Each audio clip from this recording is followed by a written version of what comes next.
Welcome to my new video. आपके लिए लेकर आए हैं बीपीएससी 133 तुलनात्मक शासन और राजनीति। आज के इस वीडियो में वेरी इंपॉर्टेंट टॉपिक्स लेकर आए हैं जो आपकी एग्जाम की प्रिपरेशन के लिए बहुत ही हेल्पफुल कर सकते हैं। और ये जो टॉपिक्स हैं ये आपके एग्जाम में इनसे रिलेटेड क्वेश्चन आपको देखने को मिलता है। तो वीडियो में अंत तक बने रहिएगा और अगर आपको वीडियो पसंद आती है तो प्लीज़ वीडियो पर एक लाइक जरूर कीजिएगा और चैनल को सब्सक्राइब कीजिएगा। आप कमेंट्स में अपना सब्जेक्ट कोड भी सेंड कर सकते हैं ताकि हम आपके लिए भी एक प्रिपरेशन वीडियो बना सकें फॉर आपके एग्ज़ाम की तैयारी के लिए। और आपको हमारे व्हाट्सएप ग्रुप की लिंक डिस्क्रिप्शन बॉक्स में मिलेगी, तो प्लीज़ वहां जाकर ज्वाइन जरूर कीजिएगा। चलिए वीडियो में बढ़ते हैं। तुलनात्मक राजनीति का परिचय, ये यूनिट 1 का नाम है। क्या है तुलनात्मक राजनीति? तो देखिए, तुलनात्मक राजनीति का मतलब होता है जब हम दूसरे देश की राजनीति व्यवस्था को अपनी राजनीति से या आपस में तुलना करके साझा करते हैं, जब हम कंपेयर करते हैं। ठीक, जब दूसरी राजनीति, किसी दूसरे देश की राजनीति व्यवस्था और अपने देश की राजनीति व्यवस्था, जब दोनों का कंपेयर करते हैं तो उसको क्या बोलते हैं? राजनीतिक तुलनात्मक राजनीति कहते हैं। ठीक, आगे बढ़ते हैं। इससे हमें यह जानने को मिलता है कि कौन सा देश कैसे चलता है और वहाँ के लोग कैसे सरकार से जुड़े होते हैं। ठीक है, इससे हमें क्या जानने को मिलता है कि कैसे वहाँ के जो देश रहते हैं वहाँ पर कैसा क्या चीज़ चलती है और वहाँ के लोग कैसे रहते हैं, सरकार से कैसे कनेक्ट रहते हैं, ये सब देखने को मिलता है। हमें दूसरे देश का जो होता है कल्चर, राजनीतिक जो व्यवस्था होती है, हमें उसे जानने की ज़रूरत क्यों होती है, क्यों पढ़ें, उसका महत्व क्या है। हमें यह सिखाता है कि कौन सा शासन अच्छा चल रहा है और कौन सा नहीं। ठीक है, अच्छी नीतियाँ, पॉलिसी बताता है, हमें अपने देश में ला सकते हैं। हम क्या क्या चीज़ें, अगर दूसरे देश की जानकारी हम पढ़ेंगे तो हम अपने देश में क्या क्या बदलाव कर सकते हैं, वो सारी चीज़ें भी इसमें शामिल की जाती है। दुनिया के राजनीतिक माहौल को समझने में मदद करता है। ठीक है, हर दुनिया में कैसे कैसे लोग रहते हैं, सभी का राजनीतिक अलग रहता है, तो ये जानने में भी हेल्पफुल करता है। ठीक, फिर आता है तुलनात्मक राजनीति का विकास। कैसे विकसित हुई तुलनात्मक राजनीति? ऐसा क्वेश्चन आपको देखने को मिलता है इसका कि कैसे डेवलपमेंट हुआ था तुलनात्मक राजनीति में। तो देखिए, पहला पॉइंट यह है कि पहले लोग बस यह देखते थे कि देश का संविधान कैसा है, संसद कैसी है, ये सब चीज़ देखते थे। ठीक है, इसे ही परंपरागत तरीके से तरीका कहते हैं। ठीक है, पहले के टाइम पे लोग देखते थे कि कैसा संविधान है, कैसे संसद है, ये सब जानने को लोग ज़्यादा इच्छुक होते थे। तो उसी को यहाँ पर कैसे डेवलपमेंट हुआ ये बताया गया है कि बाद में ध्यान दिया गया है कि लोग कैसे सोचते हैं, समाज में राजनीति कैसे काम करती है, सरकार और समाज का आपस में कैसे कनेक्टेड रहते हैं, रिश्ता कैसा होता है, तो ये सब बाद में देखने को मिला। इसे आधुनिक तरीका कहा गया है। ठीक, जैसे एग्जाम्पल में यहाँ पे बहुत सारे विद्वान थे, उन्होंने बताया था, एक था डेविड और गैब्लियर। ठीक, फिर नेक्स्ट था ये कि राज्य और राष्ट्रीय, ये यूनिट 3 का है। इसका इम्पोर्टेंस क्या था कि राज्य क्या होता है, पहले स्टेट क्या होता है, ये एक भूभाग होता है जिसकी एक सरकार है, कुछ लोग वहाँ रहते हैं और उस पर कोई बाहर का देश हुक्म नहीं कर सकता। जैसे क्या है, स्टेट दिल्ली है, दिल्ली में क्या है, दिल्ली में भी लोग रहते हैं। ठीक है, वहाँ पे भी कोई दूसरा देश हुक्म नहीं चला सकता, ऐसे। ठीक, for example Bharat, America, Bharat का अपना संविधान है, मैंने स्टेट की बात करी है, तो देखिए दिल्ली और अपना देखो भारत हो गया, अमेरिका हो गया, तो कोई ऐसा थोड़ी है कि भारत पे अमेरिका हुक्म करने जाएगा या अमेरिका पे हुक्म भारत करने जाएगा, तो ऐसा नहीं है। ठीक, फिर राष्ट्रीय, नेशन क्या होता है, एक समूह के लोग जिनमें सांस्कृतिक सामान्यता, एक जैसी भाषा है ना, एक जैसा इतिहास होता है। एग्जाम्पल के लिए यहूदी राष्ट्रीय और तमिल राष्ट्रीय। राष्ट्रीय क्या होता है, राष्ट्रीय का मतलब नेशन, जैसे लोगों की संस्कृति हो गई, सामान्यता हो गई, एक जैसी भाषा हो गई, इतिहास हो गया, ये सब बताया गया था। फिर ये आता है क्वेश्चन कि राष्ट्रीय और राज्य क्या होता है। ये तो मैंने बता दिया ऊपर क्या होता है, ऐसे भी लिख सकते हैं मिला जुला ला के। ठीक, लेकिन अगर आपके में डिफरेंस आएगा तो भी आपने ऐसे लिखना है। तो देखिए कितने 3 तरीके से इसका टाइप बनता है।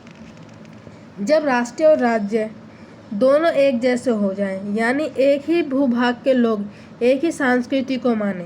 ठीक, वो एग्जाम्पल में देख रहा है जापान में राष्ट्रीय और राज्य दोनों एक जैसे देखने को मिलते हैं। ठीक, उदार लोकतंत्र और अधिन्यायकवाद क्या होता है, उदार लोकतंत्र क्या होता है, यहाँ पर सरकार जनता के लिए काम करती है। सरकार किसके लिए काम करती है? जनता के लिए काम करती है।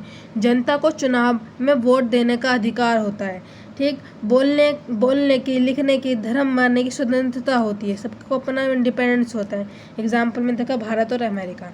देखिए यहाँ पे भारत में भी क्या है, लोगों के पास सरकार क्या करती है, लोगों के हित के लिए काम करती है, लोगों की भलाई के लिए काम करती है।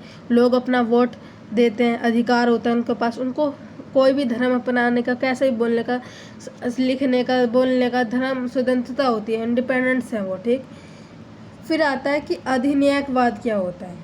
यहाँ पर सरकार जनता से बिना पूछे फैसले लेती है। सरकार क्या करती है, जनता से पूछती नहीं है, डायरेक्ट फैसले लेती है। कोई चुनाव नहीं होता है, चुनाव दिखावे के लिए होता है सिर्फ। लोग सरकार की आलोचना नहीं कर सकते हैं। एग्जाम्पल के उत्तरी कोरिया और सऊदी अरब, यहाँ पे जो सरकार होती है लोगों के हित, लोगों से मतलब वो नहीं करती ज़्यादा लगाव, ठीक है। उनके बिना फैसले की अपना फैसला देती है। अगर वहाँ पे वोट वगैरह भी होते हैं तो अपने हिसाब से वो करते हैं। फिर आता है सरकार के प्रकार बताइए। तो देखिए पहले आता है राष्ट्रपति प्रणाली, ठीक है। राष्ट्रपति ही सरकार का प्रमुख होता है।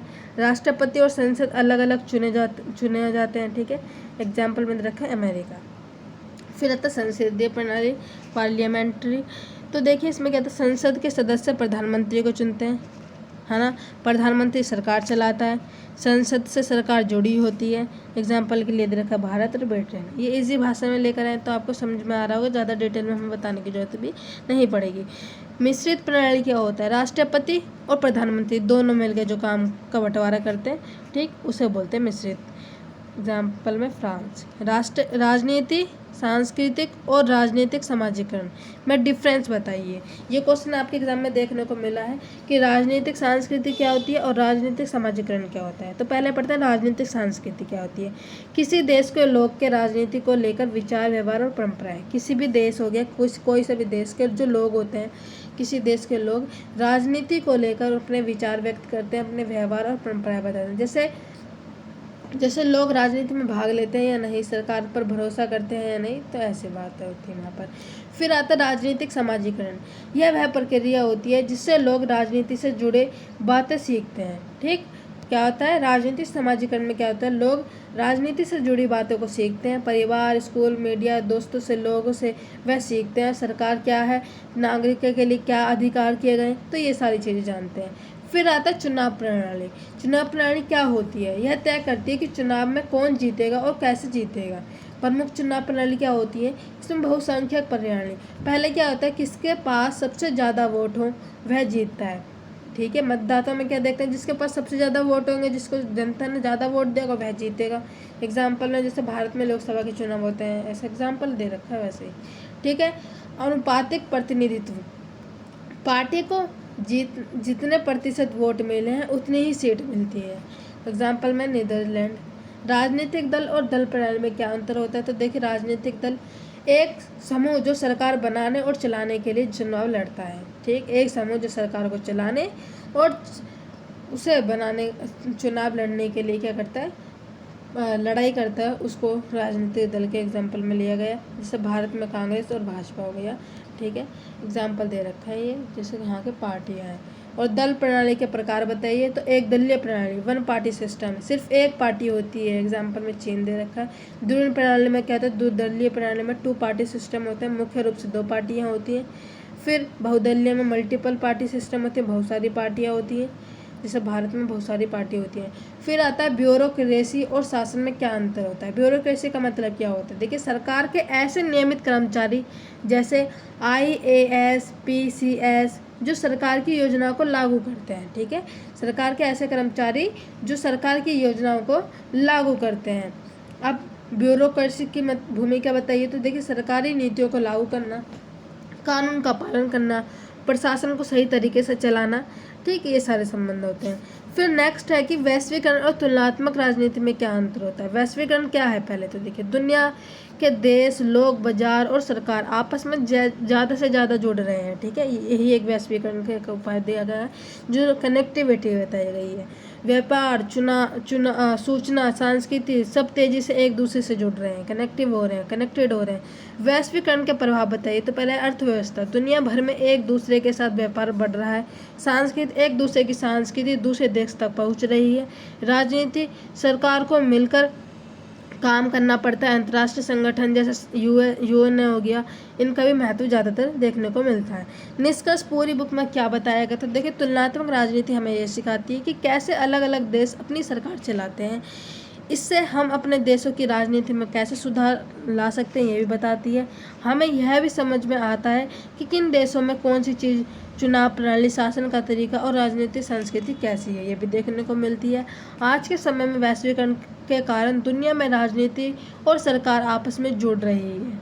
तो आज की वीडियो में इतना ही। आप हमारा व्हाट्सएप लिंक जो है हमारे आप डिस्क्रिप्शन बॉक्स में मिल जाएगा, आप वहाँ से जाकर ज्वाइन कर सकते हैं। हमारे डिस्क्रिप्शन बॉक्स आपको वहाँ पर ही इसके पूरे नोट्स मिल जाएंगे। तो वीडियो में अंत तक बने रहने के लिए प्लीज़ एक लाइक ज़रूर कीजिएगा, कमेंट में अपना भी सब्जेक्ट कोड जरूर शेयर कीजिएगा। धन्यवाद।